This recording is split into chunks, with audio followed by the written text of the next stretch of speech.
pareció bonito el fondo para comenzar. Bienvenidos todos, somos más de 204 asistentes, eso me honra, muchas gracias por el interés y la confianza en este tipo de actividades. Vamos a empezar de inmediato, tenemos 40 minutos para conversar del parvovirus del gato dentro de este lindo mes del gato organizado por MSD, y lo más lindo de todo a mi punto de vista es que estamos con nuestro país hermano, Argentina, ¿cierto? Trabajando de la mano en este mes del gato, me encanta. La verdad es que ha sido muy lindo. Bueno, vamos a conversar de la actualización del parvovirus en nuestros gatos. Y hay varias cosas importantes que comentar, porque recuerden que lo que nos diferencia de un técnico, de un asistente, es justamente nuestro conocimiento de la biología, de la fisiopatología de las cosas, y es necesario que un profesional de la salud tenga los conocimientos apropiados de todo lo que corresponde a las distintas situaciones de salud y enfermedad de los animales de los cuales nos hacemos cargo, en este caso, en mi caso, de los gatos. La tabla de trabajo está ahí y eso es lo que vamos a conversar. El parvovirus felino se llama así porque viene de la palabra parvus en latín, que significa muy pequeño, y de hecho es de los virus más pequeños que se conocen. Es un virus icosaédrico, es decir, tiene una forma geométrica y es ADN de cadena simple. Este ADN es bastante extenso y se pliega en los extremos, y la totalidad del genoma de este virus pesa unas 5 kilobases. Lamentablemente es un virus desnudo, y se recuerdan de virología a este punto, los virus desnudos son altamente resistentes en el ambiente y se mantienen por meses a años en condiciones, ¿cierto?, incluso desfavorables de temperatura y humedad. Ahora, los virus parvos de todas las especies, sabemos también, ¿cierto?, que en medicina humana, mujeres embarazadas, es un tema el virus parvo humano, ¿cierto? Pero bueno, todos los virus parvos de todas las especies requieren una enzima que es la ADN polimerasa. Y esta se presenta solo en la fase SM del ciclo de división celular, que es la fase de síntesis. Y por eso en general en todas las especies afectan más a fetos y recién nacidos. Pero en otras palabras, lo que quiere decir esto es que este virus va a replicar en células de alta división mitótica, y es ahí el daño que realiza. ¿Cómo llegó este parvovirus al gato? No se sabe, se postula que en la naturaleza, recuerden, los virus van mutando, van afectando con estos cambios el espectro de especies que afectan. Se cree, se postula que desde un virus de zorro podría haberse originado el parvovirus felino. Este virus se describe por primera vez en 1962 y se asocia a un cuadro clínico felino de parvovirus el 65. O sea, podemos decir que el año 1965 hubo como esta relación de ya, los gatos se enferman de esto y se aísla este virus y es el culpable.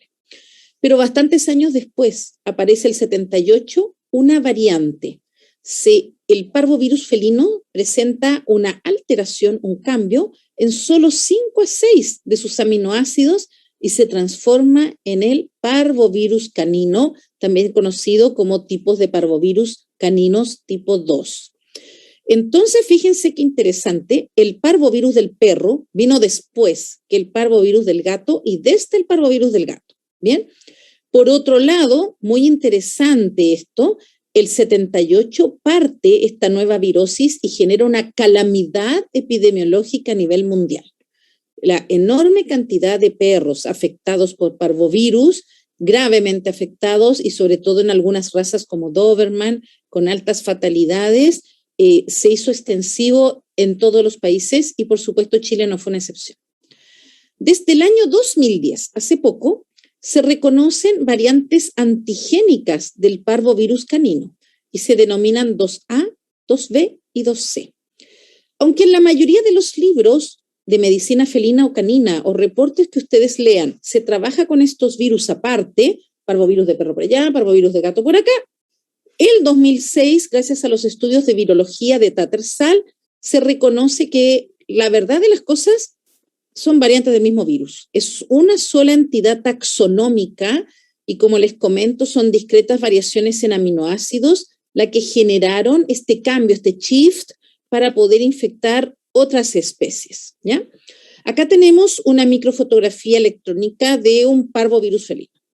Tiene una pequeña cápside icosaédrica de 20 nanómetros de diámetro y son 3 proteínas muy estables las que principalmente forman esta cápside, y el genoma se plega sobre sí mismo. Y lo interesante de este virus, que es muy bonito, genera esta forma icosaédrica porque se parecen a horquillas de pelo, ¿cierto? Para hacerse un moño, que se van ordenando. Estas proteínas actúan como palíndromos. ¿Se acuerdan lo que era un palíndromo? Era algo que se lee de igual manera hacia adelante o hacia atrás. Luz azul, por ejemplo. Luz azul. Se lee para los dos lados igual. Entonces, bueno, esos son los palíndromos, ¿cierto? Y de esta manera actúa esta conformación proteica y genómica. Y como sabemos que requiere la famosa proteína enzima de la división celular, la polimerasa de ADN, este virus replica en el núcleo de las células infectadas. No es un virus citoplasmático, es bien diferente a otros virus. Acá tenemos una estructura básica de cualquier parvovirus de cualquier especie, y como les comentaba, sus extremos terminales en palíndromos son convexos, y esto hace que este genoma se lea hacia adelante y hacia atrás en forma indistinta. Y hay promotores para generar la división celular. Esta es una estructura generada computacionalmente de cómo se aprecian los parvovirus. Y cada una de estas horquillas de pelo de las proteínas estables y el genoma se ve como esto. Y se ordenan, retrocedo, una con otra, una con otra, una con otra, y van generando esta forma icosaédrica. Acá tenemos una linda imagen del parvovirus canino, que ya sabemos prácticamente que es el mismo felino. Solo hay 6 aminoácidos o 5, según la cepa de diferencia, y así de bonitos se ven. ¿Bien? Se sospechó en la década de los 20, miren qué antiguo, 1920, se sospechó que algunos gatos tenían una patología digestiva severa y que podía ser de origen viral. Se aisló este virus, el 62, se asoció con la enfermedad del 65, y la primera vacuna que se creó fue muerta en la década de los 30, y las vacunas inactivadas recién en la década de los 60, y actualmente, y ya pronto, WhatsApp nos va a dar más novedades, ¿cierto?, de las actualizaciones en vacunación de perros y gatos. Ya prácticamente vacunas triple felina a virus muerto ya prácticamente no hay en ninguna parte. Esta patología se conoce con distintos nombres. Depende del país, depende del libro, son todo lo mismo. El nombre más correcto es parvovirus felino. Eso es lo mejor. Hay un nombre muy general, enteritis infecciosa felina. Pero si nos ponemos la mano en el corazón, pueden ser muchas las infecciones que dan enteritis. Panleucopenia felina, que no es tan buen nombre, porque aunque destruye las stem cells de la médula ósea, la vida media de los distintos elementos que fabrica la médula ósea no es la misma. Entonces, no bajan, cuando el gato tiene la signología, no están todas las células bajas. Hay algunas que van a bajar después. De hecho, debería llamarse neutropenia infecciosa felina, ¿cierto? Y distemper felino se conoce en varios países también. Las especies afectadas por el parvovirus felino corresponde a todos los exponentes de la familia Felidae. Y leones, leopardos y tigres tienen altas fatalidades por este virus. Por eso algunos saben que en el zoológico del Parque Metropolitano de Santiago ha sido una gran problemática el control de gatos asilvestrados, porque justamente es lo que se cuida, lo que se teme es que este virus, ¿cierto?, acceda a estos felinos. Afecta al mink, al hurón, al coatí, al mapache y a la civeta. Fíjense, no solamente a los felinos. Bien, esta es una pregunta que no siempre se ha contestado bien, así que lo vamos a dejar claro. ¿Qué pasa con el parvo del perro en los gatos y qué pasa con el parvo del gato en los perros? Bien, el parvovirus felino original sí puede infectar a un perro, pero solo va a replicar en tejido linfoide, que es el timo, vaso y médula ósea. Como no se replica en intestino, no va a generar signos digestivos y por lo tanto tampoco va a ser eliminado al medio ambiente, especialmente por heces. No, se queda ahí. En cambio, al revés, la situación cambia. El parvo felino, el parvo canino, los 3 subtipos A, B y C, sí puede infectar gatos, sí les puede dar la misma signología. Cuando nosotros recibamos un gatito con parvovirus felino, tradicionalmente, antiguamente llamada panleucopenia, no vamos a poder decirle al tutor si es el parvovirus propio del gato o es de un perro, pero al final da lo mismo, ¿cierto? Eso no interesa. Pero sí les da signología y sí los disemina. Por eso actualmente hay varios trabajos que dan importancia epidemiológica al gato para la mantención de casos de parvovirus canino. El gato es en el fondo reservorio también y eliminador al ambiente del parvovirus del perro, pero lamentablemente se enferma también. La infección cursa un ciclo directo, ¿ya? Y se transmite por cualquier secreción del infectado, del animal enfermo, y también por fomites, por el ambiente contaminado. La enfermedad es sistémica y los signos se producen por efectos de viremia. Y este virus es tan chiquito que pasa por todas las membranas. Por eso se elimina por saliva, por lágrima, por orina, por heces, por todas partes. Pero lo principal son las heces. Y si el paciente sobrevive, que ustedes ya saben, todos los gateros están acá en esta conferencia, el parvovirus del gato es más fatal que el parvovirus del perro en el perro. Se mueren más gatos de parvovirus que perros de parvovirus. Bueno, los gatos que logran sobrevivir del cuadro agudo grave pueden diseminar el virus hasta 6 semanas después. La principal ruta de infección es la orofecal, entonces, y hasta más de 10 elevado a 10 partículas virales por gramo de heces se eliminan durante el proceso de enfermedad, pero a diferencia del perro, el gato lo elimina intermitentemente. Horas sí, horas no. Días sí, días no. Ya se imaginarán que eso tiene un conflicto para temas de diagnóstico. ¿Dónde se presenta principalmente esta patología? Se presenta más en criaderos, albergues y casas con muchos gatos. Sabemos que hay gente que tiene tantos gatos, ¿cierto? Y esto es una complicación. En estos lugares con abundancia gatuna, nunca debería entrar un gatito, un kitten, ni un adulto que no tenga su plan de vacunación completo con vacuna virus vivo atenuado, ¿ya? El ambiente es un importante reservorio, el virus se mantiene activo más de 13 meses y no es tan claro que el gato que mantenga excreción por más de 6 semanas sea tan importante cuando hay un brote que el parvovirus que ya estaba en el ambiente y que por mala desinfección, mala higiene, hacinamiento, etcétera, se ha mantenido ahí. Los principales susceptibles son menores al año, donde hay alta morbilidad, pero también alta mortalidad, dependiendo del autor. Las mortalidades van del 25 al 90% o del 50 al 90%, así de altas, mucho mayores que el parvovirus canino en el perro. Y las mortalidades se dan principalmente antes de los 5 meses de vida y o con vacunación deficiente o ausente y o en ambientes muy contaminados, aunque el individuo esté vacunado. Recuerden que se da esta situación de huésped, ambiente, agente infeccioso. ¿Bien? Entonces son los gatitos chiquitos los que más la pasan mal. ¿Por cuánto tiempo un gatito es infeccioso? Ya lo dijimos, pero lo vamos a reiterar porque esto es algo que se debe saber e indicarle al tutor. El gato es infeccioso desde 2 a 3 días antes de empezar su signología hasta la 6ª semana posinfección. Sabemos que han ocurrido brotes con alta mortalidad y ya cuando se diagnostica que, por ejemplo, un gato en una exposición felina murió de parvo y empieza a enfermarse otros gatos y empiezan a morir, es muy complejo empezar a actuar porque ya el virus estaba diseminando 2 a 3 días antes de que el primer gato hubiera dado signos y contaminó el ambiente. Esto es complicado, ¿ya? Hace difícil el control. Ahora, la mayoría de las infecciones en la naturaleza son infecciones subclínicas, el 75%, ¿bien?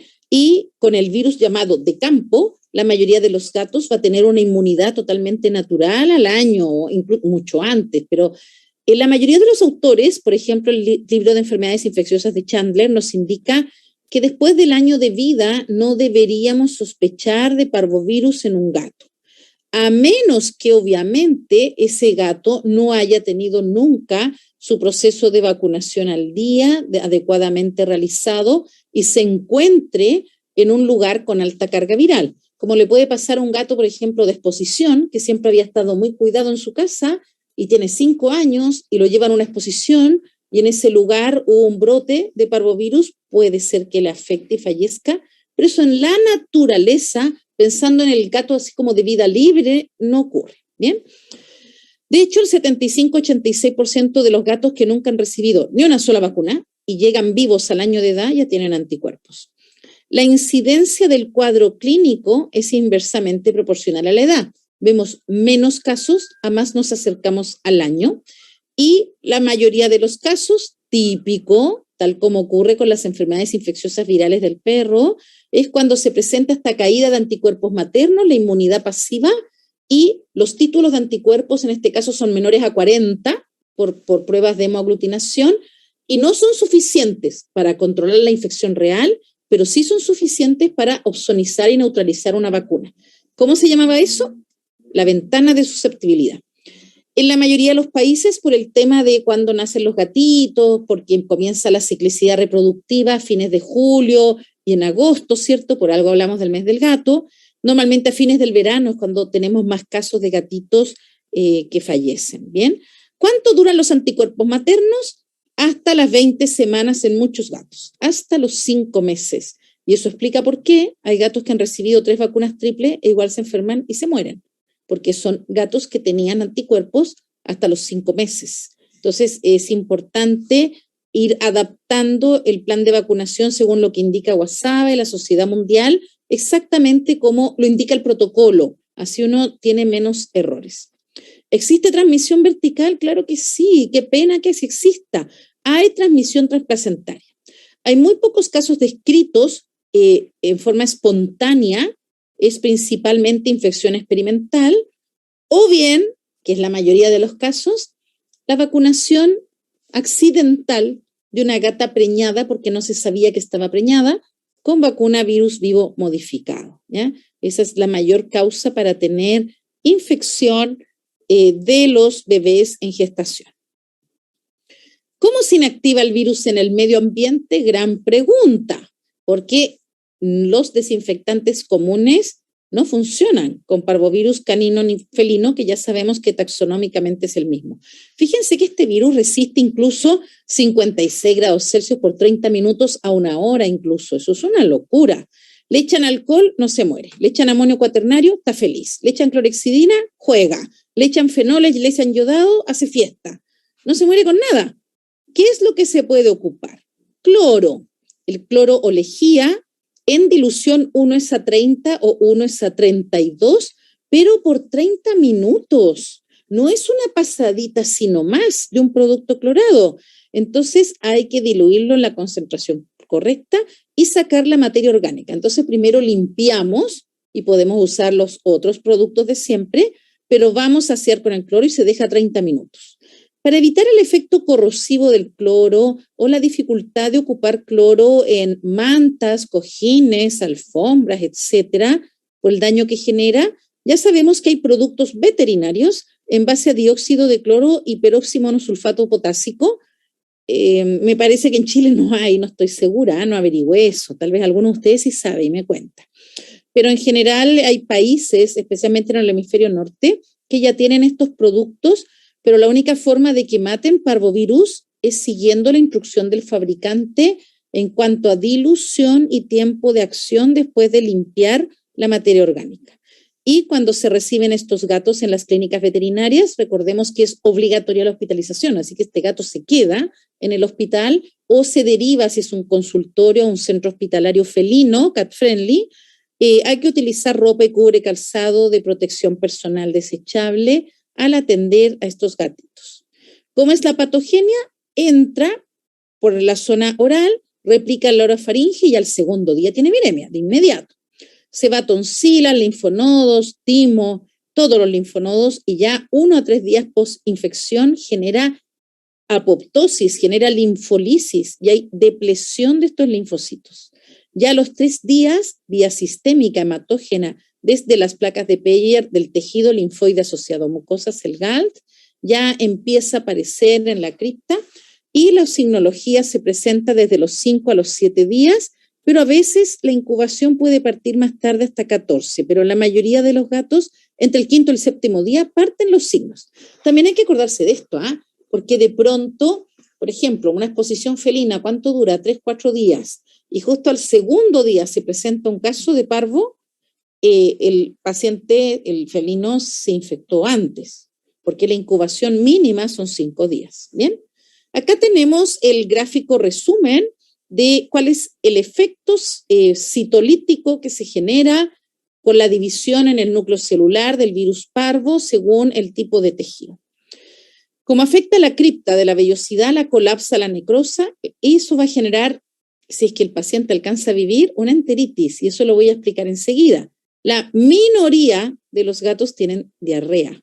La mayoría tiene muerte súbita o signos de sepsis con coagulación intravascular diseminada. Pocos hacen diarrea. Los que viven más días, los que logramos mantener vivos, hacen enteritis. En linfonodos y timos se depletan, ¿cierto? Hay atrofia tímica y se va generando linfopenia. Ahora ustedes saben que los linfocitos viven décadas, ¿cierto? Su vida es de años. Nosotros podemos vivir toda la vida con determinados linfocitos que son como que no mueren, ¿cierto? Es una célula muy, muy longeva, como las neuronas, ¿cierto? Bueno, así que obviamente no se destruyen todos y puede demorar en presentarse la linfopenia, pero en los tejidos linfoides, si uno hace un corte histológico, sí se aprecia la depresión, no necesariamente en circulación. En la médula ósea se afectan las stem cell y especialmente se van a apreciar estos cambios en las células que tienen menos vida media, como son los neutrófilos. Todas las células fetales están en alta mitosis, así que se mueren. Cerebelo en desarrollo, hipoplasia cerebelar, dando ataxia. Ojo, displasia de retina, lesión de nervio óptico, generando desde déficit visuales hasta ceguera. Recuerden que, al igual que en el perro con parvovirus clínico, el intestino se está necrosando por la infección vía hematógena, no por el efecto local del virus que entró al aparato digestivo, no es vía hematógena. Y persiste en linfocitos adentro, en los linfocitos sobrevivientes hasta semanas después de la respuesta humoral. ¿Qué pasa con la transmisión vertical? El efecto depende de si estamos en primer, segundo, tercer tercio de gestación. En infección temprana no vamos a tener idea que la gatita se infectó porque como es una muerte temprana, hay resorción. Y el motivo de consulta es que si era una gata de pedigree y por lo tanto hicieron una cruza controlada, la gata no queda preñada. Y podría consultar por infertilidad, que tiene muchos diagnósticos diferenciales. En la etapa media de gestación a tardía, hasta alrededor del día 40, 45, puede haber aborto o nacimiento de fetos momificados. Seguramente los que llevan muchos años haciendo medicina felina tienen que haber visto más casos de fetos momificados en gatas que en perras, por lejos, y es por esta razón. Pero evidentemente también hay diagnóstico diferencial. Recuerden que el principal motivo de aborto en gatas es el hipoliuteinismo por un mala asesoría reproductiva en la cruza, y el tercero en países de alta incidencia de virus de leucemia felina es el aborto del virus de leucemia felina. No es esta la principal causa de aborto. ¿Bien? ¿Y qué pasa al término de la gestación? Es cuando se presentan los signos más interesantes. Hay daño en retina nervio óptico, así que puede el gatito nacer con déficits visuales, pero lo principal es la hipoplasia, displasia cerebelar por el efecto citopático en las células de Purkinje. Y cuando el gatito empieza a pararse, que el gatito empieza a apoyar el peso en sus 4 patitas y empieza a caminar entre los 14 y 21 días de edad.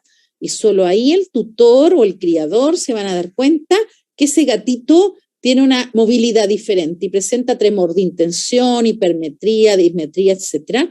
Y como no cada gatito se afecta por igual, no todos los hermanos están iguales. Recuerden que nunca se van a eutanasiar estos gatitos. Estos gatitos, gracias al milagro maravilloso de la plasticidad neuronal, más o menos a los 8 a 10 meses han compensado de cierta manera su proceso, y si viven indoor, con familia humana que los cuida y los respeta, viven una linda vida, ¿ya? Pero no pueden ser gatos callejeros. Esta situación también va a ocurrir si por un error, que a veces pasa por ejercicio ilegal de la profesión, se han vacunado gatitos muy temprano en su vida, por ejemplo, especialmente las primeras 2 semanas de vida. yo creo que todos nosotros que somos colegas, los que estamos escuchando esta conferencia, no se nos ocurriría nunca ponerle una vacuna triple a un gato de 300 gramos, que tiene 2 semanas de vida.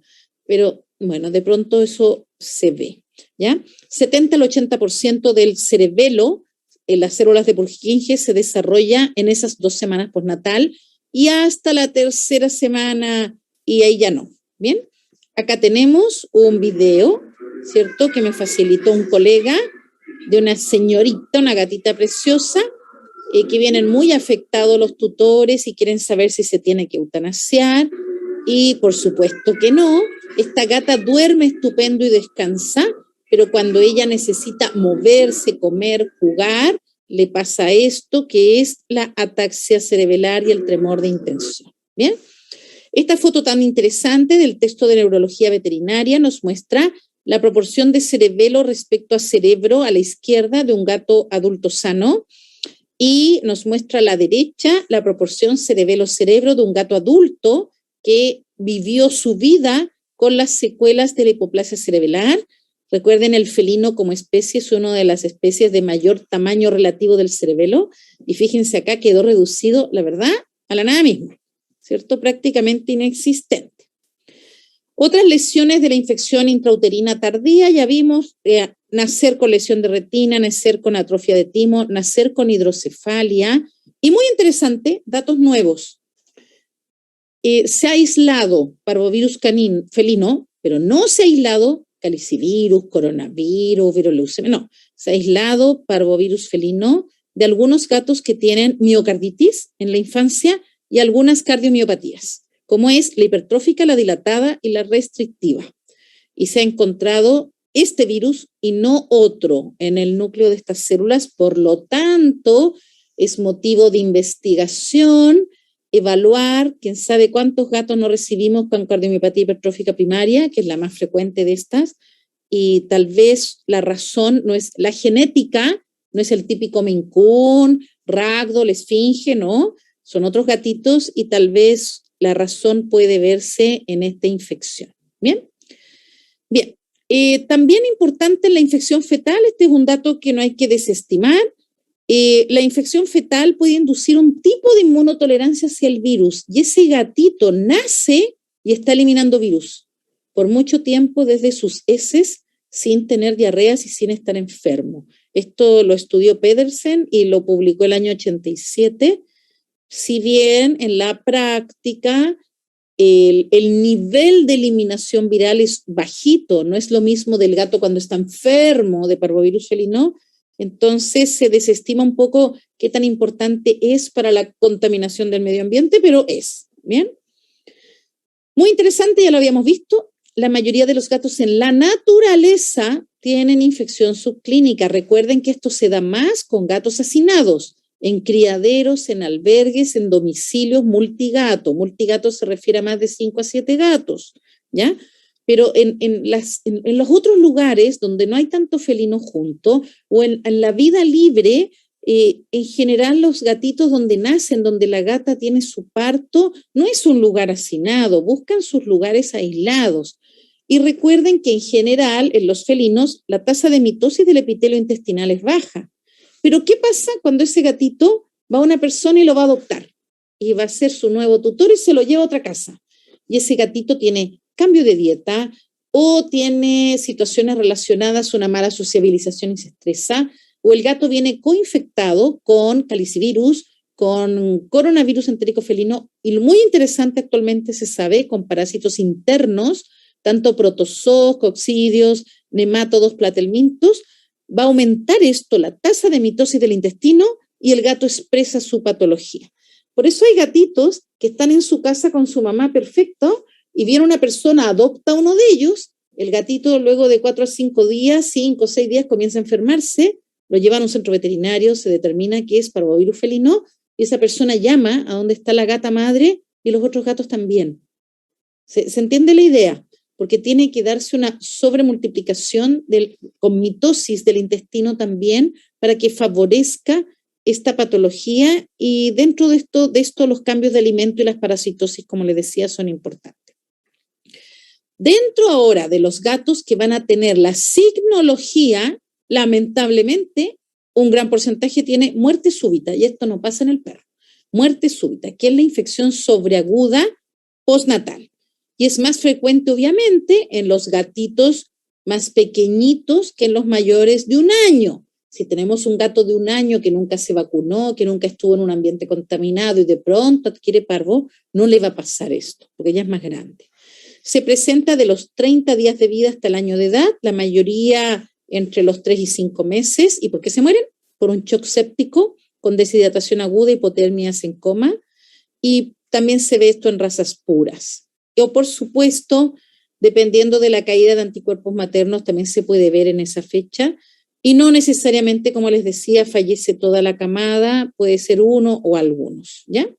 ¿Y cómo se ve el parvovirus entérico clásico del gato? Es un cuadro de agudo a sobreagudo, en general con fiebre, pero si el gato llega hipotérmico, porque ya está muy deshidratado, da mal pronóstico. Anorexia, hiporexia, deshidratación, podría vomitar, pero casi nunca tiene diarrea. Normalmente son gatitos que lograron sobrepasar más de 3 días de signología, ellos podrían hacer diarrea, y su característica es que en este momento, presentando estos signos, la leucopenia es por neutropenia principalmente. Los tutores creen que al gatito lo intoxicaron. Muchos gatos van a tomar agua, pero no la toman. Y recuerden que preguntarle al tutor si el gato está vacunado o no es importante, pero hay gatos vacunados que hacen la patología, porque se vacunaron a los 2, 3 y 4 meses y tenían anticuerpos hasta las 20 semanas, que es el 5.º mes. Recuerden, vómitos son más frecuentes que diarrea, pocas veces un gato hace diarrea, salvo esos casos más graves que hacen muerte súbita, que de hecho hacen disentería, hacen diarrea hemorrágica. Puede o no relacionarse el vómito con la ingesta de la comida, puede ser aparte. Normalmente se acercan al plato, lo miran y no comen. Se acercan al pocillo de agua, lo miran, no toman agua. Cuando el gato no viene tan mal, no viene deshidratado hipotérmico, puede tener importante fiebre, hasta 40, 41 grados. El curso médico, si hospitalizamos a ese gatito y empieza a responder, más o menos de 1 semana. Suelen venir con depresión marcada, anorexia, dolor abdominal, hipocalemia severa. Y esos gatitos que mueren de sepsis normalmente tienen úlceras orales, hemorragia en el termómetro, petequias e ictericia. Muy interesante. El diagnóstico presuntivo clínico mejor para estos casos, la verdad es que es la necropsia, porque el gatito que falleció tiene un hilio, y la verdad de las cosas es que si mandan el duodeno, especialmente análisis histopatológico, es la forma inequívoca de diagnóstico. El gold estándar, el diagnóstico definitivo para decirle a un tutor, tu gatito murió de parvovirus, es una biopsia, y mejor ahí aún si está disponible en un país, la inmunohistoquímica de la biopsia para detectar las partículas de parvo en el núcleo celular. ¿Qué otra forma se tiene de diagnóstico objetivo, definitivo, claro de esta patología? No muchas más. El gold estándar es ese. En algunos países, en algunos centros universitarios, hacen cultivo desde fecas en líneas celulares de fibroblastos felinos o en células MIA1, y luego de eso se demuestra el virus por hemoaglutinación de eritrocitos porcinos. Esta es una técnica engorrosa, poco disponible, solo en algunos centros universitarios, entonces en la práctica no sirve. Me interesa esto destacarlo. Cuando un tutor, especialmente de un criadero o un gato que se infectó en una competencia internacional de gatos y va a haber un litigio de por medio, la confirmación es con biopsia. El cambio en el duodeno es patognomónico y también ocurre en el yeyuno y en el hilo. Acá tenemos fotos de 2 textos de necropsias. El de la izquierda es un gatito muy pequeñito de 1 mes y el de la derecha de un gatito de mayor edad que tuvo diarrea con sangre, ictericia, úlceras orales y murió con signos de coagulación intravascular diseminada. ¿Nos ayudan las pruebas de laboratorio? Claro que sí, porque de hecho el hemograma, y si no hay dinero para el hemograma, pero ustedes tienen microscopio, toman una gota de sangre, la extienden, la tiñen, la miran con inmersión y vamos a hacer el diagnóstico presuntivo clínico con mucha seguridad, porque el paciente no tiene neutrófilos. Va a tener uno que otro linfocito, podría, y casi puros glóbulos rojos, ¿bien? A más severo sea el cuadro, más leucopenia hay, y es por neutropenia. Los casos de mal pronóstico uno le indica al tutor que si no se usa filgrastim, y ya les di la pauta, lo más probable es que fallezcan. Tienen entre 50 y 3.000 leucocitos por microlitro. Y los casos con media a mayor severidad tienen de 3.000 a 7.000, ¿ya? Es decir, igual que en el perro, pero acuérdense que en el perro es con menos de 1.500, empeora la situación, hay el pronóstico más malo. Acuérdense que la anemia entonces es más tardía, a menos que haya diarrea hemorrágica, y también en esos casos va a haber trombocitopenia por el daño medular. Raramente incrementa el ET-AST y bilirrubina, que son los casos con sepsis, azotemia prerrenal por la deshidratación e hipoalbuminemia, que si hay menos de 2 miligramos por decilitro se debería controlar. Ahora en la práctica la mayoría de los gatos tienen el hemograma o el frotis, pero normalmente no se le toma perfil, aparte que son gatitos súper chiquitos, muy deshidratados, uno no quiere con la venipuntura generar un grado de exsanguinación, pero sabemos que hay equipamiento moderno, hay Dexapaxis en muchas clínicas y con 0,5, hacen el hemograma ProCyte con 0,2 ml y pueden hacer un perfil bioquímico con 0,6 ml. Entonces con 0,8 ml totales pueden hacer las dos cosas. Bien. Recuerden que el hemograma da pronóstico y en ocasiones la leucopenia parte antes de los signos, pero obviamente ese no es un dato práctico porque el gato no nos va a llegar sano. Bien. Al 8º día, si el gato sobrevive, aunque no hayan usado filgrastim, se van a recuperar los neutrófilos. El tema es que uno no sabe qué gato va a morir o no y la tasa de mortalidad es muy alta. Si ustedes tienen un gato que hace ilio, que tiene signos parecidos, pero sale positivo al virus de leucemia felina, ese gato va a tener neutropenia y linfopenia, y eso se llama panleucopenia-like, y corresponde a la infección con el subtipo C de virus de leucemia, ¿ya? Que corresponde a una recombinación en realidad, ¿cierto?, del virus A, porque acuérdense que la leucemia que se transmite es la A. Entonces la leucopenia resuelve rápido y si le ayudan con factor estimulante de granulocitos, responde más rápido. Vamos terminando. Entonces, el diagnóstico rápido presuntivo lo pueden hacer si tienen microscopio con una gota de sangre, la extienden, la tiñen, la ven con inmersión y prácticamente no ven ni un neutrófilo. Obviamente el hilio de necropsia, y ahí valdría la pena tomar la muestra para mandarla al patólogo. Signos cerebelares tempranos, obviamente, para la ataxia cerebral prácticamente no tiene diagnóstico diferencial, muy raro que haya una lisencefalia o aviotrofia cerebral, muy raro en un gato. Y el hemograma, por supuesto. Muy bien. Punto de atención. Si ustedes tienen un gato de 2 a 3 años o más que vive en su casa o sale al patio donde siempre o vive en el barrio de siempre, no lo han llevado a un hotel de gatos, no vive en un albergue o en un criadero, no lo han llevado a una exposición de gatos o algo así, y tienen un gato con panleucopenia, con neutropenia, linfopenia, monocitopenia, eosinopenia, etc., no den diagnóstico diferencial esta virosis. Recuerden que prácticamente todos los gatos de más de un año, aunque nunca se hayan vacunado, tienen anticuerpos, ¿ya? Es más frecuente que eso se deba a otras causas, siendo la principal el uso de grisofulvina, y por eso ya casi en ningún país un médico receta grisofulvina para un gato. Quiero ser majadera en recordarles que el diagnóstico confirmatorio es biopsia y o biopsia con inmunohistoquímica. También ustedes en gatitos pequeños con muerte súbita pueden ver solo la atrofia tímica y eso se confirma también con la histopatología y bueno, todo el cambio que hay en el intestino delgado. Lo típico, patognomónico, necrosis del epitelio de la cripta, con dilatación del lumen, colapso de la vellosidad. Con buen estudio histopatológico les van a describir los cuerpos de inclusión intranucleares y, claro, bacterias secundarias, obviamente, por traslocación. Este dibujo del libro de Katz, muy antiguo, pero muy interesante, muestra cómo es una vellosidad normal y cómo es una vellosidad afectada cuando hay necrosis de cripta. Esto es absolutamente patognomónico y es tan fácil de ver. Las vellosidades son mucho más largas que anchas y el espacio entre vellosidades es mínimo y son todas prácticamente iguales.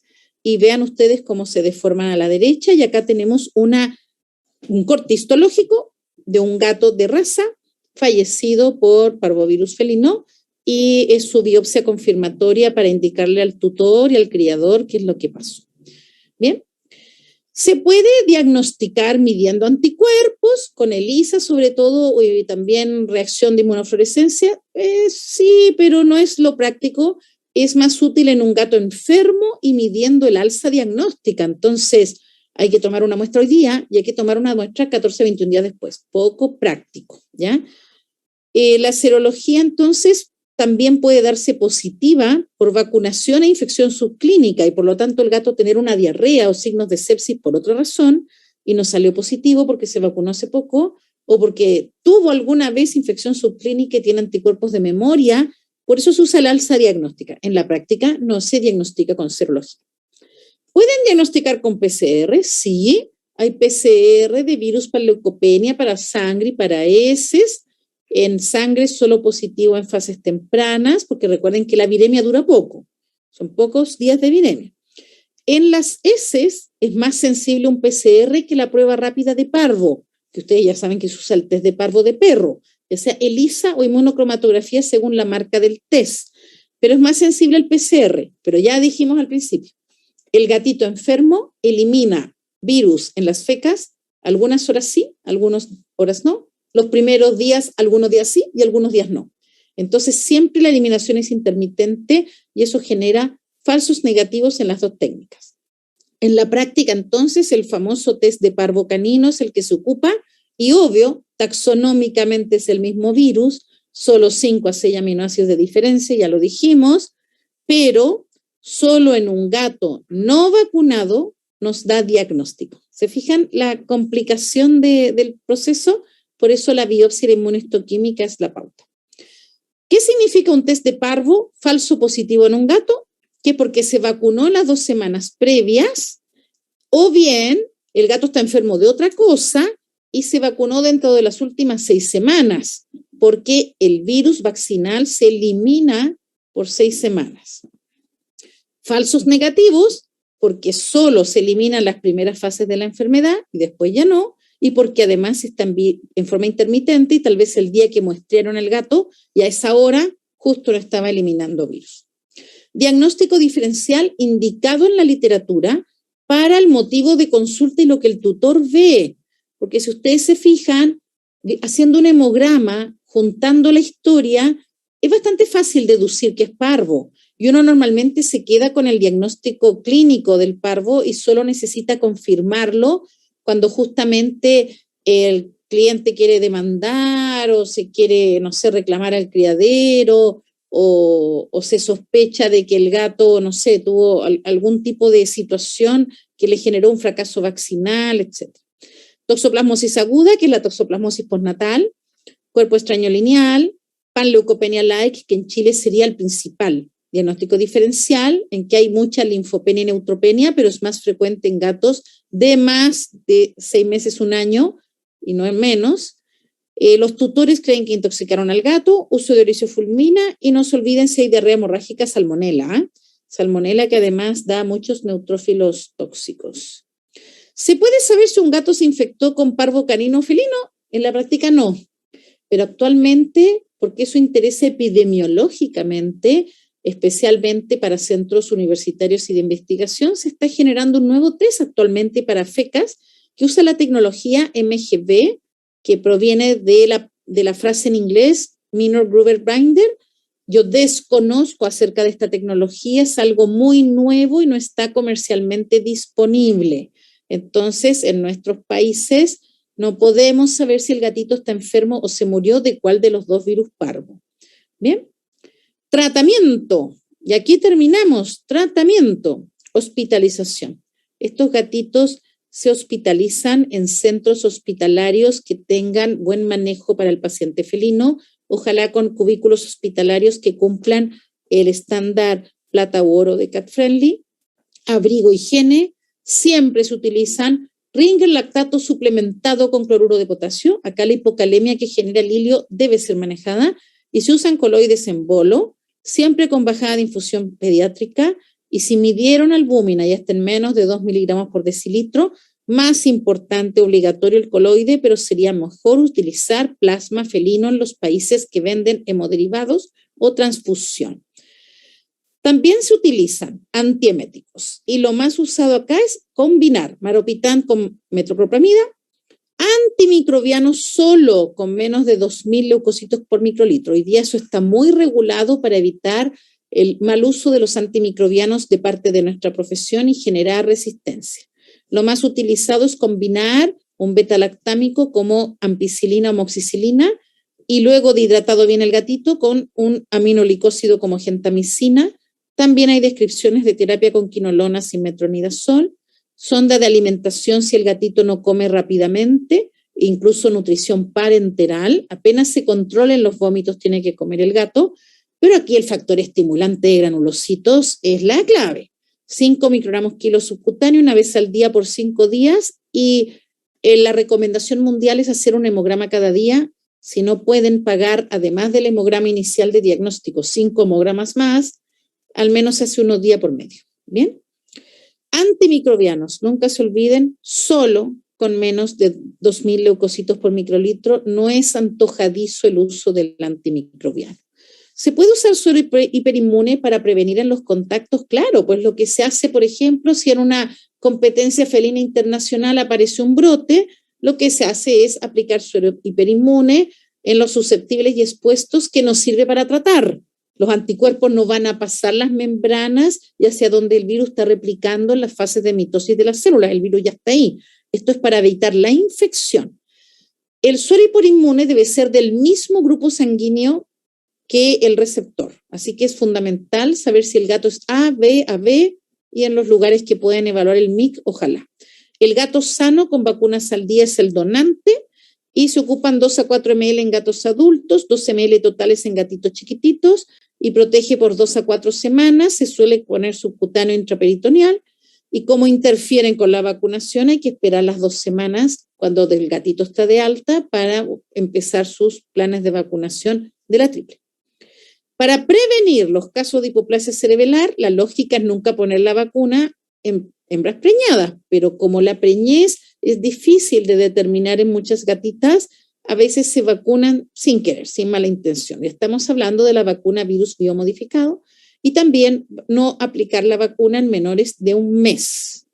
Y la prevención del proceso de enteritis clásica, que en realidad no es una enteritis, es dolor abdominal, vómito, colapso, deshidratación, hilio, hipocalemia o sepsis con coagulación intravascular, así como la muerte súbita, es vacunar, según las recomendaciones internacionales. Recuerden que WhatsApp tiene claramente establecido, y así todas las sociedades de felinos, que hay un plan de vacunación para gatos con tutor, hay un plan de vacunación para albergues, hay un plan de vacunación para criaderos, son distintos. Recuerden, hay gatos que reciben hasta 5 o 7 vacunas triple antes de los 5 meses de edad. Higiene, evitar hacinamiento y la buena desinfección, porque recuerden, muy pocos productos desinfectan correctamente y matan el parvo, y además con tiempos de mantención del producto sobre las superficies largos, de media hora. Muy bien, la diapositiva del final. Les agradezco a todos su atención. Muchas gracias MCD y a los 246 participantes. Y me imagino que dejo de compartir o dejamos esa imagen, no lo sé, para ver las preguntas. Gracias, Lina. Si quieres dejar de compartir, a todos aprovecho y vuelvo a repetir preguntas que les vayan surgiendo. Las pueden dejar ahí en la sección de preguntas y respuestas en el botoncito que tienen abajo, quizás aparece como QIA. Y ahora sobre el final del webinar vamos a estar respondiendo todas, pero ya las pueden ir dejando. Nuevamente recordar que esta charla está siendo grabada y será compartida con todos los asistentes o quienes no hayan podido asistir o se hayan tenido que ir, tanto esta como la charla del webinar del jueves pasado, la vamos a estar compartiendo en los próximos días con todos. Así que ahora simplemente antes de finalizar, me toca a mí hacer una pequeña presentación. A ver si se puedo compartir. Ahora sí creo que se ve, Lina, ¿no? Se ve perfecto. Buenísimo. Bueno, esto simplemente es una pequeña presentación complementaria a todo lo que nos aportó Lina acerca de parvovirus en gatos, y tiene que ver con las vacunas, las triples felinas disponibles tanto en Argentina como en Chile, y la protección frente a parvovirus felino y canino, como hemos visto al principio, la relevancia que tiene eso. Pero bueno, antes de ir a conocer los productos, la idea es ver primero qué vacunas son necesarias para los gatos, básicamente contra qué vacunar, y justo lo que comentaba recién Lina de Wasaba y sus guías de vacunación. Wasaba divide las vacunas en dos grandes clasificaciones, en realidad son tres, pero vienen más a cuento hoy estas dos clasificaciones de vacunas esenciales y vacunas no esenciales u optativas. Las esenciales, o las denominadas core, son las que deberían recibir absolutamente todos los animales, y las no esenciales son solo de acuerdo a ciertos criterios epidemiológicos o de la zona donde se encuentren los animales. Dentro de las esenciales tenemos herpesvirus, calicivirus, virus de la panleucopenia felina, que es el tema que nos trae a colación hoy, y rabia. Y dentro de las no esenciales, algunos ejemplos como leucemia felina, inmunodeficiencia felina, clamidia y bordetela, son algunas de las no esenciales, pero hoy por hoy, esta noche en particular, nos vamos a centrar dentro de las vacunas esenciales en particularmente el virus de la panleucopenia felina. ¿Por qué en el virus de la panleucopenia felina? Que está emparentado con el parvovirus canino, como vimos al principio con Lina. Y antes de entrar un poquito a esa historia de cómo están emparentados tanto el parvovirus canino como el virus de la panleucopenia felina, simplemente una aclaración. Van a ver que todo el tiempo voy a estar hablando de Novibacter trio y Quantum Cat HCP. Son los dos nombres. Novibacter trio es el nombre de la vacuna triple felina que se encuentra en Argentina. Quantum Cat HCP es la vacuna que se encuentra en Chile. Ambas son dos vacunas triple felinas con componentes para proteger contra la rinotraqueitis viral felina, la calicivirosis felina y, como decía recién, el tema que nos trae hoy, la panleucopenia felina, cada una con sus cepas particulares. Pero bien, centrándonos en esto de la panleucopenia felina y lo emparentado que están con el parvovirus canino, es hacer un poco de historia, y esto que hablaba al principio del webinar hoy, Lina, donde contaba un poco que el virus de la panleucopenia felina y el virus del parvovirus canino están emparentados. De hecho, el parvovirus canino tiene un ancestro en común, incluso relacionado con otros parvovirus, zorro azul, parvovirus del bisón, y lo que se estima hoy por hoy es que el virus del parvovirus canino deriva por mutaciones del virus de la panleucopenia felina. Ya por el 78 se detectó oficialmente esta nueva variante denominada parvovirus canino tipo 2. Ese virus era un derivado aparentemente de la panleucopenia felina, que las mutaciones que tenía le permitieron unirse a un receptor específico de transferrina en el perro, que si bien la unión no era súper fuerte, sí le permitía y le daba una ventaja al virus que le permitía diseminarse muy fácilmente, más allá de provocar enfermedad, diseminar en gran cantidades, y es por eso que tuvimos esa explosión de parvovirus en esa época. Pero muy rápidamente, de hecho al año siguiente ya se estaban describiendo nuevas variantes antigénicas, de hecho la denominada CPV2A, donde el parvovirus canino había retomado la capacidad de infectar no solo a perros, sino en este caso gatos. Recordemos que la variante clásica CPV2, que ya no circula, no tenía capacidad de infectar a gatos. Ya para el año 84 se empieza a dar a conocer una segunda variante denominada 2B, probablemente hoy por hoy la más prevalente, si bien varía las zonas y no hay datos completamente precisos. Es lo que se estimaba por lo menos hasta dentro de los 2000, que apareció una nueva variante detectada en Italia ya por el año 2000, la variante denominada 2C, que en ese momento cuando apareció, lo que no sabíamos era si retenía la capacidad de infectar a gatos, como si se sabía que infectaban las variantes tanto 2A como la 2B. Posteriormente, en el tiempo, se demostró que sí infectaba a gatos y siempre estuvo, y es lo que vamos a hacer un poquito de historia, ese tema de, ok, infecta a gatos, pero qué tan grave puede ser la enfermedad de parvovirus canino en gatos o cuáles son las implicancias con respecto a eso. Entonces, hoy por hoy sabemos que las 3 variantes que están circulando actualmente de parvovirus canino, las 2A, la 2B y la 2C, pueden infectar y causar enfermedad en gatos, pero si vamos a ir un poco al revés, vamos a ir de lo más actual, si se quiere, y después hacer un poquito de historia. En este trabajo del año 2012, lo más importante que se vio, y esto que tenía que ver con las implicancias que les contaba recién, es que en ese estudio, que en realidad implicaba, era un doble estudio en dos refugios diferentes de Inglaterra, demostraron que en gatos completamente asintomáticos e incluso vacunados había una alta incidencia de eliminación de parvovirus. De hecho, se estimaba que más del 32% de las muestras de materia fecal de gatos asintomáticos contenían parvovirus canino. En este caso había variantes 2A y 2B entre los que se eliminaba.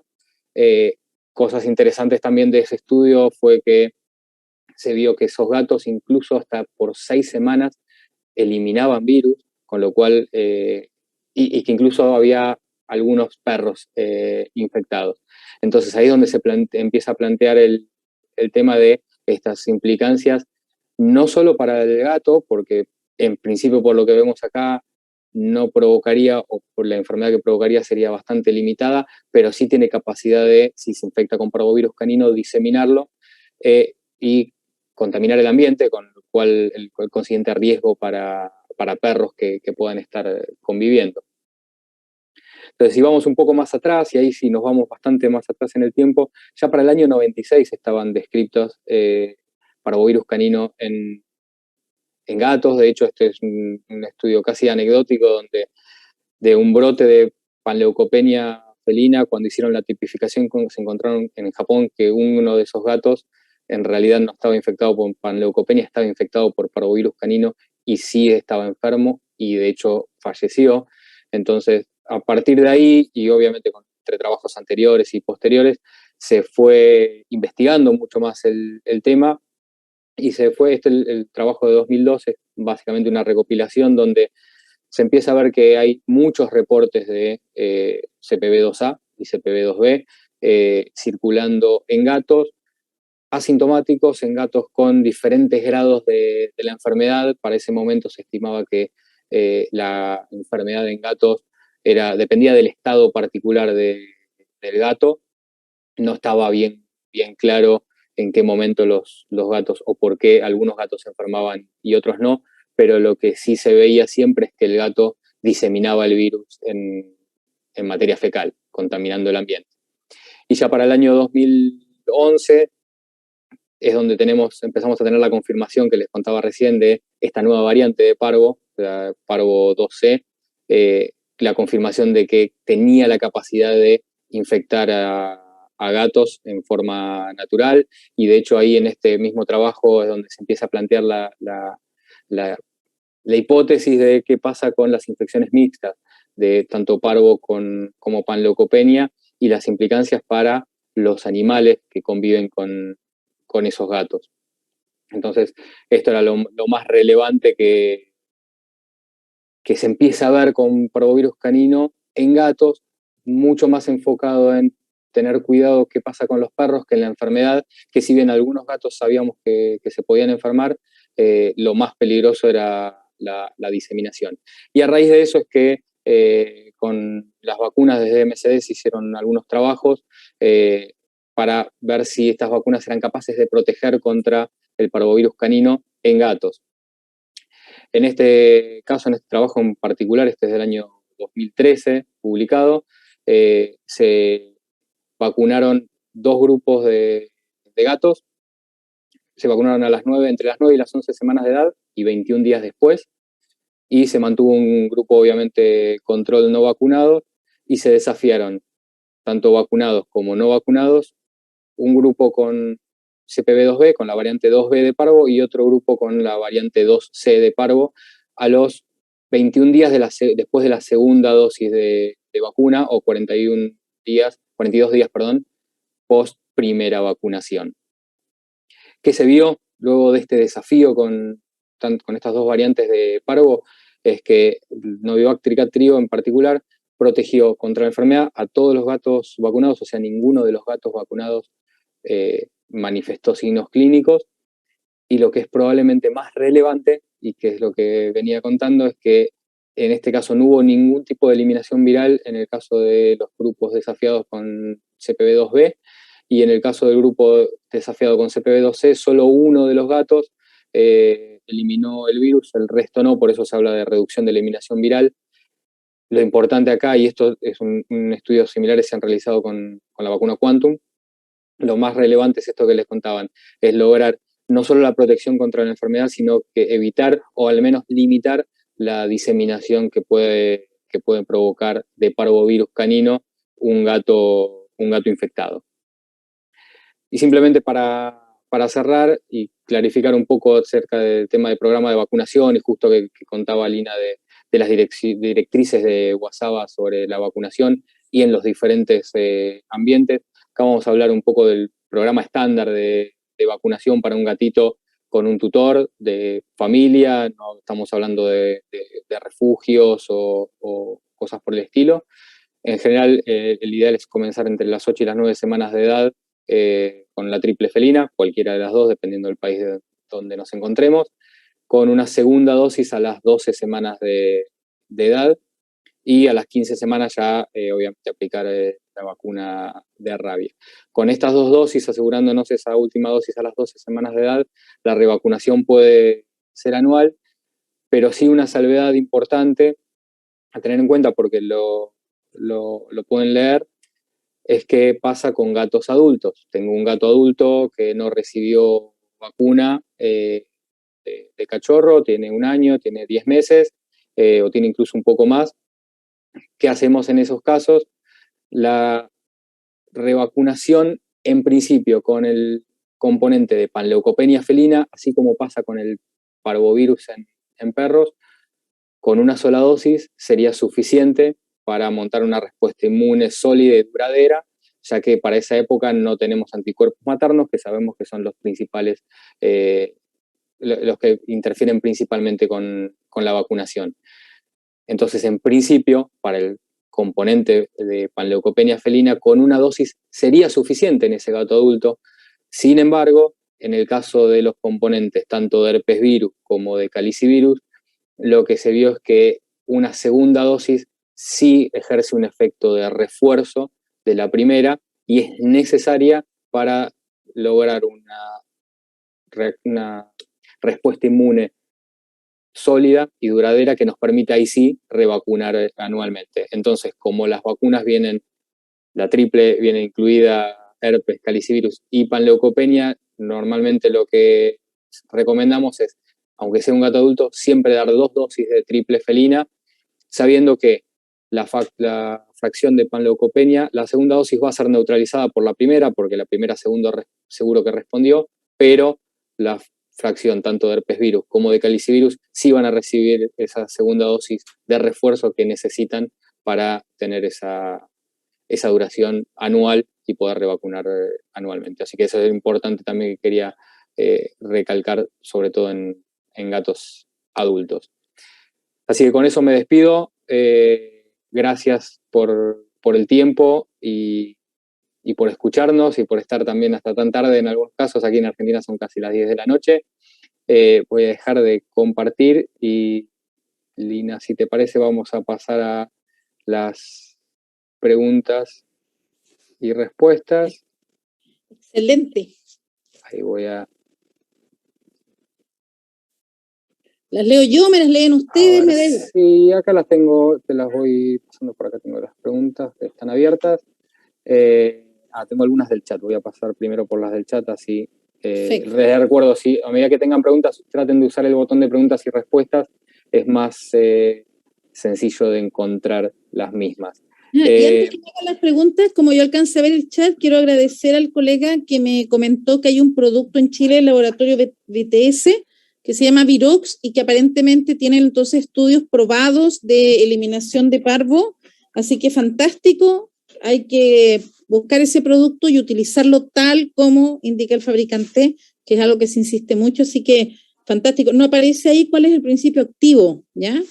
Porque al menos también hay que pensar que para el gato no sea tóxico. Entonces los que yo nombré en la presentación son los que siendo efectivos para parvovirus, para el gato no son tóxicos.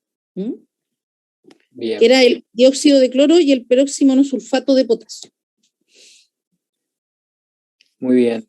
Bueno, y vamos con la primera. ¿Desde qué semana se puede vacunar con triple en gatos que no calostraron?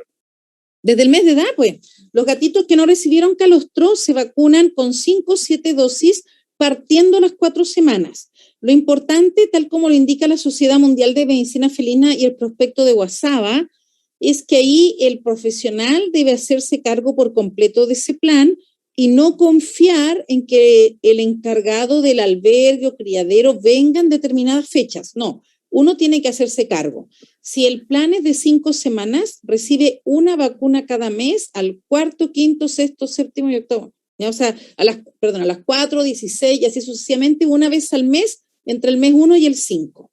Si va a recibir el programa de 7 vacunas, que es lo más indicado para albergues o gateras con gatos hacinados, como tenemos normalmente en Sudamérica, con mala higiene, mal manejo, etcétera, porque es lo que se puede hacer con mucho cariño para tratar de tener esos gatitos, pero no siempre están en las mejores condiciones, ahí se ponen 7 dosis. Y las primeras semanas son cada 2 semanas. Tú vacunas al gato a las 4 semanas y lo revacunas a las 6 semanas, luego a las 8, luego a las 10, luego a las 12 y después una vez al mes las últimas. Y terminas con las 20 semanas. Léanlo ahí en los prospectos de WhatsApp, aparece también en la AFP, aparece en la ABCD y obviamente en icatcare.com, que es la ISFM.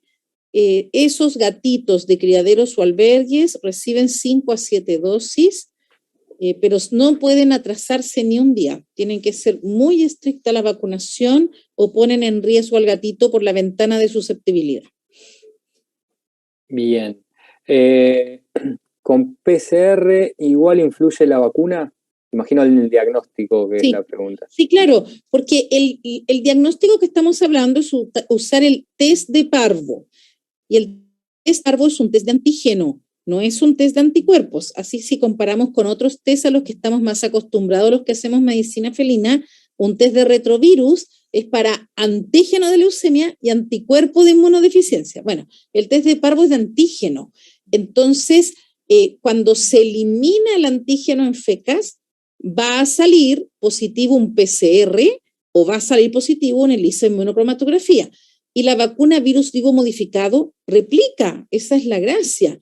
Y eso permite justamente lo que indicaba Matías, que en un gato adulto con una pura dosis, porque ya no tiene inmunidad pasiva, y ese gato ya no va a tener el problema de la ventana de susceptibilidad. Un gato adulto con una pura dosis para parvovirus alcanza inmunidad incluso descrita por hasta 7 años. El tema son las otras patologías, que son el herpes y el calici. Por eso hay que revacunar.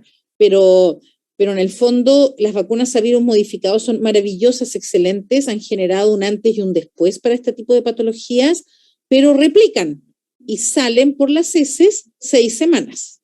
Entonces va a darte positivo el PCR y va a darte positivo el ELISA o la inmunocromatografía en los momentos de esas 6 semanas en que el virus se elimine. Bien, acá preguntaban respecto a las quinolonas si no están contraindicadas en gatos.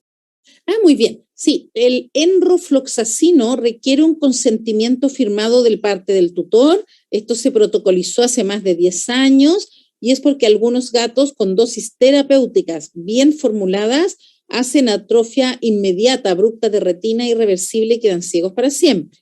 Afortunadamente, las otras quinolonas recomendadas en gatos, que son marbofloxacino y pradofloxacino, no presentan ese problema. Evidentemente, en general, en un ambiente intrahospitalario, tiene sentido si hay una leucopenia menor de 2000. A mí me parece súper lógico, según lo que indica la lectura, me salgo del tema, hay una lectura internacionalmente indicada para todos los profesionales veterinarios del mundo que indica cuál es la forma correcta de administrar antimicrobianos para enfermedades digestivas, para enfermedades respiratorias y para enfermedades urinarias del perro y del gato. Esas directrices hay que seguirlas porque disminuyen la posibilidad de generación de resistencia bacteriana. Entonces, tiene lógica en estas enteritis usar la combinación ampicilina, gentamicina, amoxicilina, gentamicina o metronidazol también. ¿Ya? Entonces, es lo más lógico, igual que en el perro, se indican igual. La quinolona no sería la primera elección, no por toxicidad, sino por la situación de manejo de los criterioso de los antimicrobianos. Perfecto, clarísimo. Acá sigo. ¿Cuánto tiempo después de la recuperación se puede comenzar con las vacunas? Después de 2 semanas. Después de 2 semanas recuperado el gatito, uno vuelve a retomar el calendario de vacunación, porque recordemos que en los kitten, en los gatitos menores de 1 año, nunca se colocará una vacuna mientras un gato tiene signos clínicos de cualquier dolencia o está en un tratamiento que tiene una duración corta, en un tratamiento vitalicio. Hay que esperar que eso termine para retomar el calendario de vacunación. A diferencia de un gato mayor de 1 año, que no importando que tenga enfermedades crónicas, si ya están diagnosticadas y en manejo, se deben vacunar cuando corresponda a su fecha. No se deja de vacunar a un gato porque tiene cáncer, porque tiene enfermedad renal crónica, no. Pero esos son gatos adultos. Los gatos bebés tienen que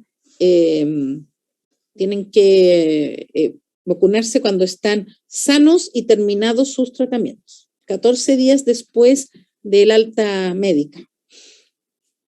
Muy bien. ¿Cuál es el plan de vacunación en criaderos y gateríos? Bueno, algo comentamos justo. Es que el gaterío, entendido como el albergue o refugio, es lo que ya dijimos. Y para el criador, en los mejores criaderos de razas puras del mundo, las gatas hembras que solo se cruzan entre los 2 y los 7 años de vida, el macho se puede cruzar hasta los 25, 28 años, pero la hembra solo hasta los 7 años. En ese periodo, las hembras están con su plan de vacunación muy al día, ¿ya? No están hiperinmunizadas, sino que están correctamente inmunizadas y en general, aunque sean indoor, pues son de criadero, se revacunan cada año. Entonces, ¿qué pasa con esas gatas de pedigree muy caras que tienen una gran inmunidad? Además, el criador asiste la lactancia. Entonces, no queda ningún gatito, aunque sea más chiquitito, aunque sea, comillas, un poco rechazado por la madre, en realidad no queda ningún gato sin tomar una buena cantidad de calostro. Entonces, esos gatitos se espera que tengan anticuerpos hasta las 20 semanas. Entonces, los gatos de los criaderos de razas puras de mejor manejo a nivel mundial reciben 5 dosis. Desde el mes de edad hasta los 5 meses. Una vacuna por mes, desde las 4 semanas. Pero no pueden terminar su plan de vacunación a la semana 16, porque muchos de ellos todavía tienen anticuerpos hasta la semana 20. Entonces, tú les pusiste la vacuna de los 2, de los 3, de los 4 meses, y el gato se enfermó y se murió. Y ahí viene el reclamo y el asunto. No, entonces esos gatos se vacunan al 5.º mes también. Exacto. Simplemente para recordar, porque a veces genera confusión, que esto tiene que ver con el nivel de anticuerpos maternos presentes, no con la cantidad necesariamente de dosis de vacuna. La cantidad de dosis es porque estamos teniendo que extenderlo en el tiempo, precisamente porque estos gatos esperamos que tengan niveles más elevados que la media habitual, como por ejemplo esto que nos están consultando para tutores de 1 o 2 gatos, ¿qué plan recomienda? Sería en este caso algo más estándar. Depende de la edad del gato, porque en el fondo la situación complicada, lo mismo pasa con el distemper y el parvovirus del perro. La situación es el cachorro, el gatito, en este caso el kitten, que tiene inmunidad pasiva o que yo desconozco si la tiene o no. Entonces, como en la práctica no se hacen mediciones de títulos de anticuerpos en ningún país del mundo, eso solo se hace en instituciones donde se está estudiando la dinámica de anticuerpos frente a determinada vacuna o enfermedad o nuevo test diagnóstico, etcétera. Pero en la práctica clínica en ningún país del mundo se está midiendo cuál es el título de anticuerpo particular de cada perrito, de cada gatito nacido mes tras mes. No, eso no se hace. Entonces, justamente para disminuir las ventanas de susceptibilidad y que sean lo menos posible, se van generando vacunas que generan gran respuesta de títulos y que a su vez se colocan a los intervalos que están estudiados, que hacen que estas ventanas de susceptibilidad sean las menores. Entonces, en el fondo, un gatito, uno o dos gatitos que tienen tutor y están en un ambiente controlado, se van a vacunar con el plan mostrado en las diapositivas de Matías, que es el plan para gatitos con tutor. No hay que modificarlo, porque es muy poco probable que esos gatitos tengan anticuerpos hasta más de 20 semanas.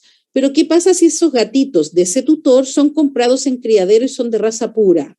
Y son en un criadero muy bien certificado. Y últimamente he recibido muchos gatos, por ejemplo, comprados en criaderos bien prestigiosos de Asia.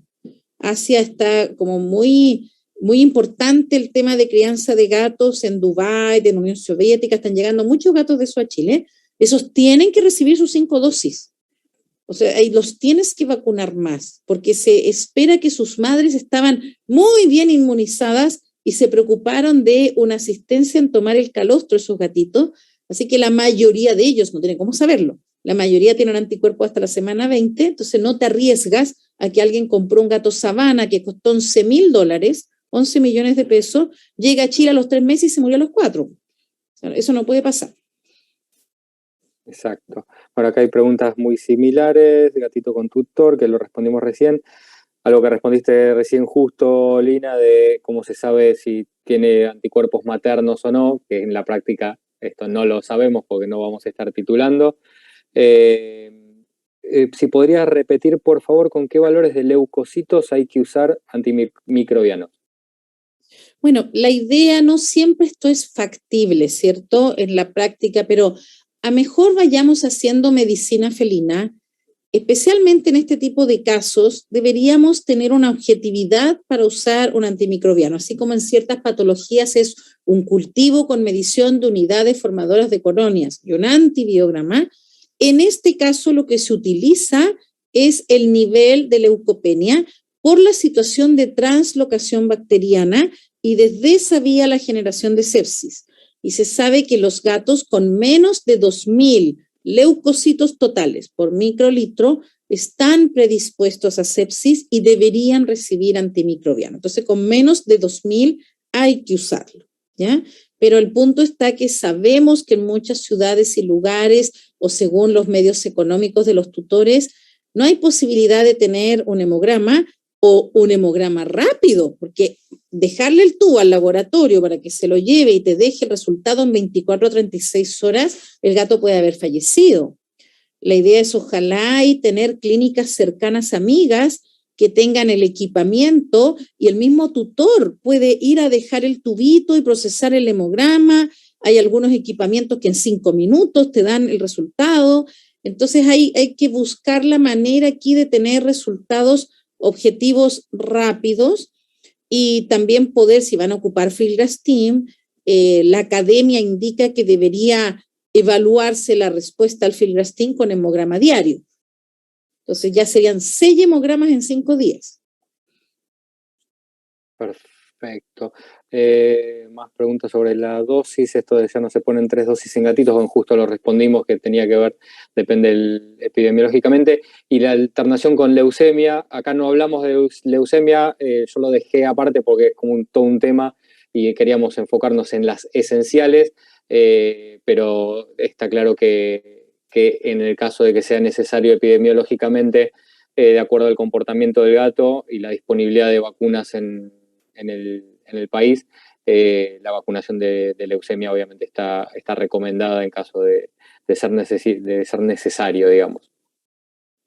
Siempre teniendo en cuenta que la prioridad siempre la tiene, sobre todo la panleucopenia, que es mortal rápidamente, que afecta a cachorritos muy jóvenes. Mientras voy buscando, perdón, bueno, agradecimientos, gracias por los agradecimientos. Si pueden administrar vacuna Quantum, Tricat y antirrábica Novivac al mismo tiempo, o hay que aplicarlas separadas. La realidad es que ni Tricat ni Quantum HCP están registradas para el uso como para que la antirrábica se pueda utilizar como diluyente de esas vacunas y aplicarlas juntos, así que no se deben mezclar en el mismo vial. Se podrían llegar a aplicar, no es la recomendación, no es urgente tampoco aplicarlas en el mismo momento, ambas vacunas en dos lados diferentes en cuanto a los tiempos, pero nunca mezcladas en el vial. No debería ser necesario tener que hacerlo todo al mismo momento, pero queda un poco ahí el criterio del veterinario, del momento del gatito, de las posibilidades que tenga de volver. ¿Cómo debiese ser la vacunación en un gato adulto que no se sabe si fue anteriormente vacunado? Bueno, justo lo que decía sobre el final de mi charla. En el caso de panleucopenia, el componente con una sola dosis sería suficiente, pero como siempre tenemos que dar herpes virus y calicivirus, y vienen todos en la misma vacuna, no hay ninguna vacuna que tenga solo herpes y calicivirus, se dan 2 dosis de triple felina separadas por 3 a 4 semanas, y después luego de eso sí la revacunación es anual. Marca de test de parvo que recomiendes, Lina, para Chile. Lamentablemente no puedo contestar esa pregunta por 2 razones. Primero, porque yo en mi práctica diaria principalmente me baso en el hemograma, que lo tengo en 3 minutos y más encima con un histograma, y los gatos que fallecen siempre exijo la biopsia de intestino, siempre. Entonces tengo diagnóstico definitivo, no con inmunistoquímica, pido biopsia normal. Y test de parvo yo no tengo en mi consulta, ¿ya?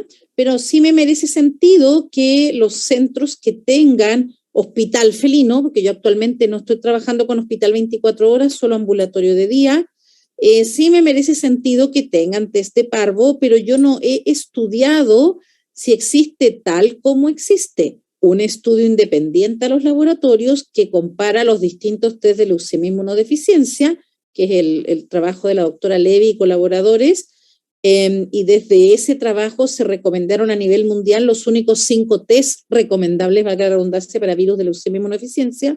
Yo desconozco si existe un trabajo similar que compare la sensibilidad y especificidad de las distintas marcas de test de parvovirus, de inmunocromatografía con ELISA, los test rápidos, así que desconozco.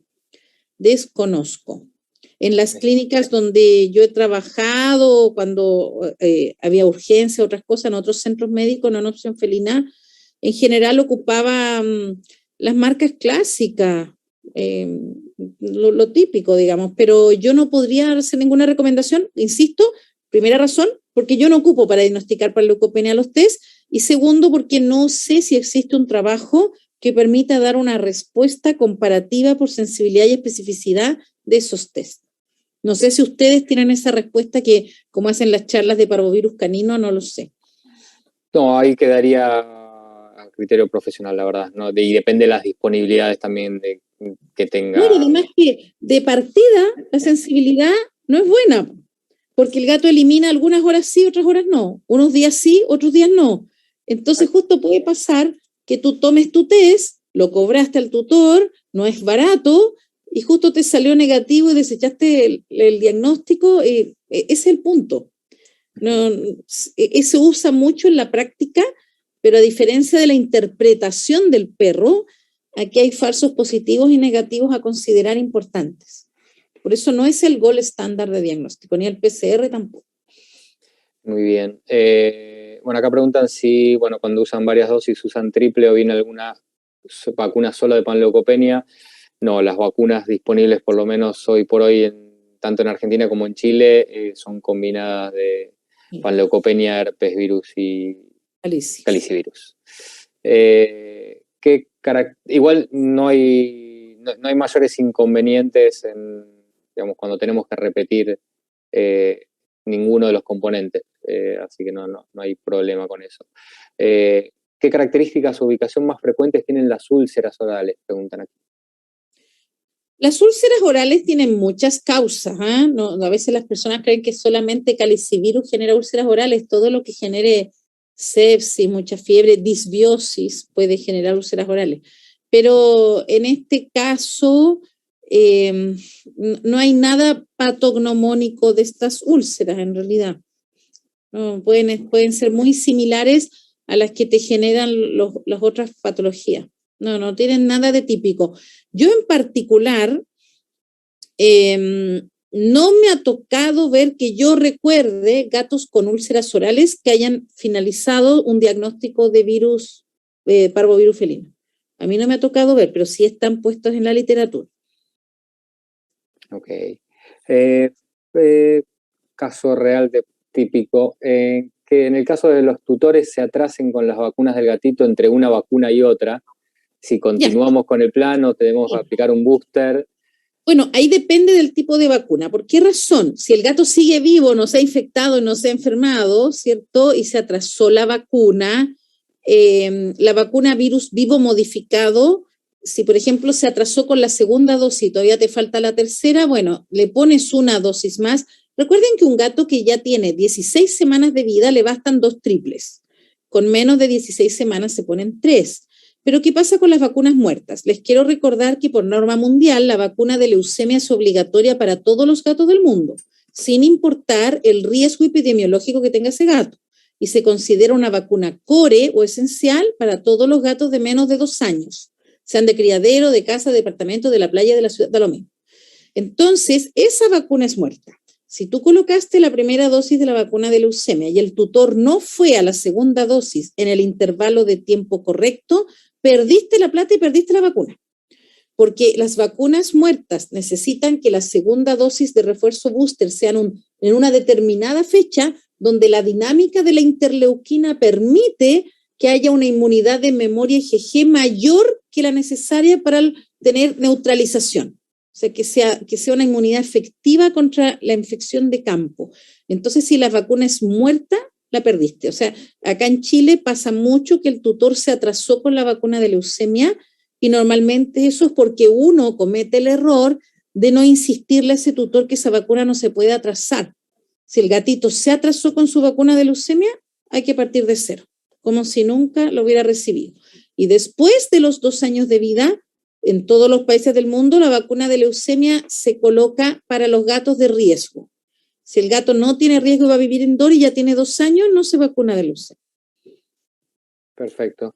Queda la última, parvovirus felino, si pasa al perro y viceversa. Ya, hagamos de nuevo la idea de esto.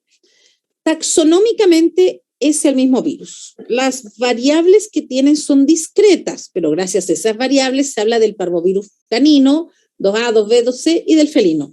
Pero en la práctica son muy similares. Pero esas pequeñas diferencias de aminoácidos hacen diferencias en su comportamiento biológico. Entonces, el parvovirus tradicionalmente llamado felino sí puede infectar un gato, pero solo se va a replicar en tejido linfoide, timo, médula ósea, vaso, no se va a eliminar al medio ambiente y no va a generar ningún signo digestivo.